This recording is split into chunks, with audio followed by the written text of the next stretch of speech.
और जब से लॉकडाउन शुरू हुआ है मैं रोज़ 3 लाख लोगों को गाना सुनाता हूँ।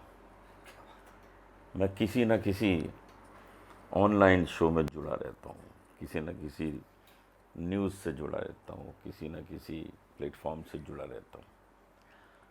सारी दुनिया, यहाँ तक कि पाकिस्तान से लोग मुझे फ़ोन करते हैं, जी हमारे प्रोग्राम में गा दीजिए, हम उनको सुना देते हैं। पता लगा 50,000 लोग सुन रहे हैं।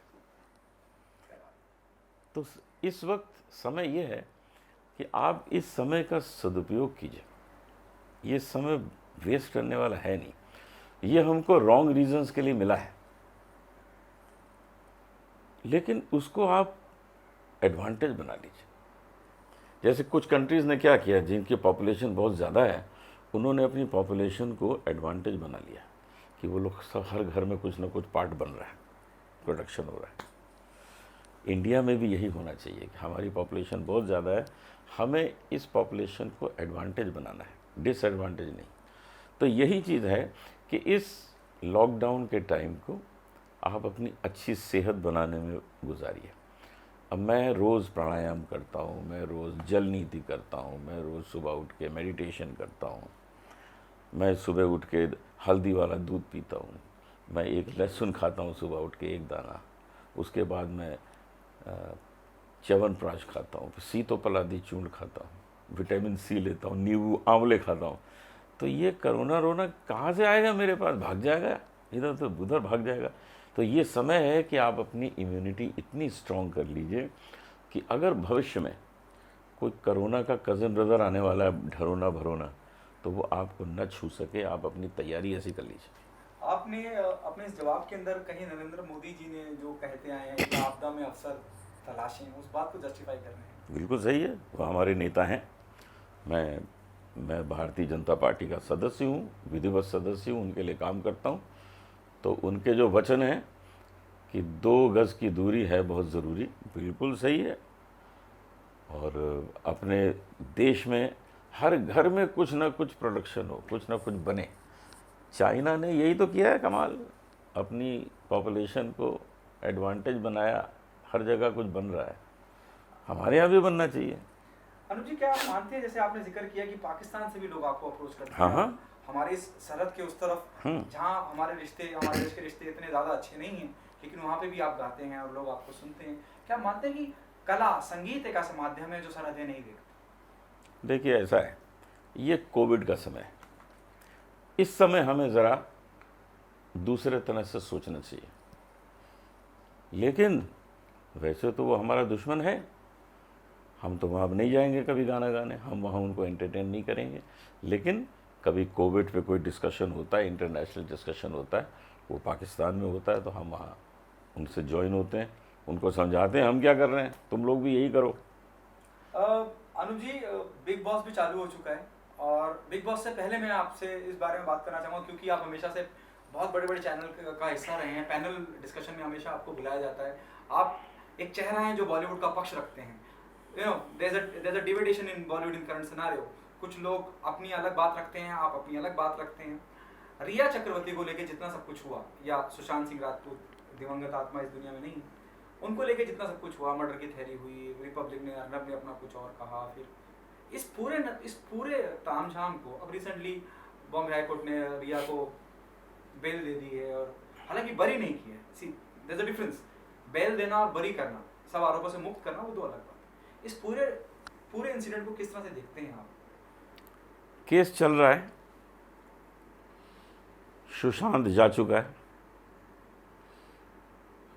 कम से कम इतना तो हुआ कि उस व्यक्ति के बलिदान से हमारे देश से ड्रग रैकेट ख़त्म हो जाएगा। जगह जगह पूरे देश में लोगों के यहाँ धरपकड़ हो रही है। अब 3 एजेंसीज काम कर रही हैं इसके पीछे, जिसमें एक फाइनेंस का चक्कर है, वो भी चेक किया जा रहा है उसके पैसे का क्या हुआ, उसका मर्डर कैसे हुआ, उसके सीबीआई है, और एक और ड्रग एंगल है। वो तीनों अपना काम कर रहे हैं। अभी तक 100% तीनों का फैसला नहीं आया है, अभी भी वहाँ मामला चल रहा है। तो हम इंतज़ार करें, क्योंकि बाद में हमको वही मानना पड़ेगा जो हाई कोर्ट कहेगा, जो सुप्रीम कोर्ट कहेगा, हमको तो वही मानना पड़ेगा ना।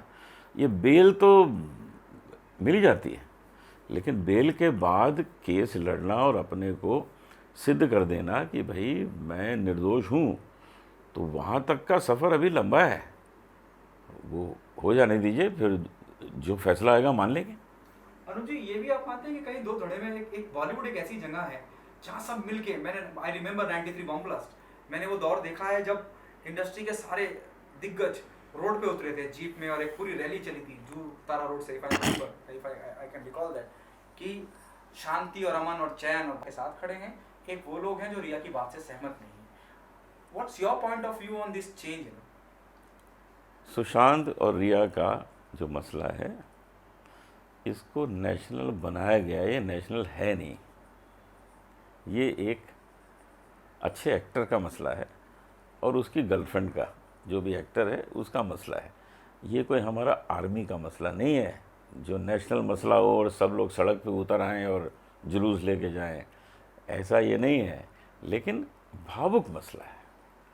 वो एक अच्छा एक्टर था, हम उसको प्यार करते थे, हम भी उसको पसंद करते थे, हम उसको मिले हैं, हमने उसको प्रोग्राम सुनाया, उसने हमारे साथ बैठ के गाया और उसने कहा जी हम गिटार बजाएंगे आपके साथ। तो हम I have seen him taking interest in my music and he also singing his songs, ये सब देखा है।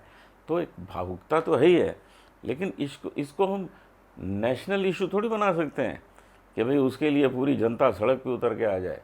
उससे जो लोग भावुकता से जुड़े हैं वो अपनी कोशिश कर रहे हैं। मैं भी भावुकता से जुड़ा हूँ, मैंने भी स्टेटमेंट दिए हैं कि इसका फैसला जल्दी होना चाहिए, हमको असलियत पता लगनी चाहिए कि क्या उसको मारा गया या उसने खुद खुदकुशी की। इन सब चीज़ों का पता तो लगना ही चाहिए। हम भी चाहते हैं कि हो तो जल्दी से जल्दी ये काम हो। एम्स ने अपनी report the and they said कि इट इज अ सुसाइड। वो कहा है, लेकिन उसमें भी एक डॉक्टर के ऊपर कुछ बात चल रही है जिसने पहले कुछ और कहा था, अब कुछ और कहा है, तो उस पर कुछ कंट्रोवर्सी है। सोशल मीडिया में भी लोग बाग भूल जाते हैं कि एक अनूप जलोटा साहब हैं जो पद्मश्री सम्मानित हैं, इतने दिग्गज हैं, इतने सालों से इंडस्ट्री का हिस्सा है, लेकिन सोशल मीडिया ऐसा हो गया है कि लोग एक दूसरे को गाली देते हुए और कुछ बुरा भला कहते हुए झिझकते नहीं हैं। कोई किसी को कुछ भी कह रहा है। अब कंगना रनावत से लोग कह रहे हैं कि आपने कहा था रिपब्लिक में बैठ के कि आप अवार्ड वापस करेंगे पद्मश्री, तो करिए।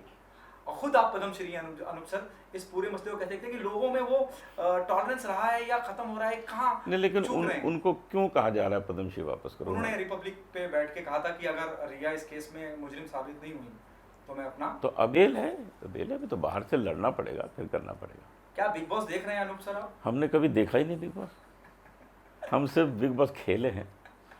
हमने बिग बॉस में जब हम आए थे उसके पहले भी नहीं देखा था, हमने अपना भी कोई एपिसोड नहीं देखा और उसके बाद भी कोई सेशन का कोई एपिसोड नहीं देखा, क्योंकि हम गए थे एक पेड हॉलीडे के लिए। हमको ज़रा आराम करना था, 1-1.5 महीना आराम किया, पैसे भी मिले। अगर हम कहीं स्विट्ज़रलैंड जाते तो 2-4 लाख रुपया खर्च हो जाता उतने टाइम, तो हम तो उसके लिए गए थे, बाकी तो कुछ नहीं। अभी भी बुलाएंगे तो चले जाएंगे, हमको तो मज़ा आया था वहाँ जाके। पूरा टाइम मिला हमको अपनी एक्सरसाइज करने का और अपने जो भी योगाभ्यास हम करते हैं सब करने का। खूब रियाज़ किया हमने, मेरा म्यूज़िक भी इम्प्रूव हुआ, मेरी हेल्थ भी इम्प्रूव हुई। तो भैया फिर बुला लो, आ जाएंगे। तो आप ये कंसिडर करते हैं कि बिग बॉस इस शो होने के साथ साथ एक पेड हॉलीडे ऑप्शन है? मेरे लिए तो है भाई। देखिए, जिन लोगों के लिए नहीं है उनके लिए नहीं होगा, मेरे लिए तो एक हॉलीडे था, मैं तो गया था हॉलीडे। मैंने तो वहाँ उनको 1 हफ्ते बाद कहा मुझे बाहर निकालो यार, हो गया मेरा काम, हो गया, मैंने देख लिया सब, मज़ा आ गया, मैं अब बाहर आना चाहता हूँ। लेकिन वहाँ वो लोग हैं जो अपनी जान की बाजी लगा देते हैं जीतने के लिए, उनको जीत के आना है। हमको ऐसा इंटरेस्ट था ही नहीं, जीत के थोड़ी आना था, देखना था क्या है मामला, वहाँ देख लिया। क्या क्या तजुर्बा रहा आपका? जैसे आपने बहुत क्योंकि आप बहुत बेबाक हैं, अपनी बात हमेशा बेबाकी से रखते हैं, अभी भी आपने रखी कि भाई मैं तो पेड हॉलीडे के लिए गया था। क्या इंसानी फितरत में, इंसानी स्वभाव में जो वो खुद हैं, जो ऑफ स्क्रीन और रियल लाइफ में अलग अलग चेहरे होते हैं, वो नजर आते हैं, आ जाते हैं?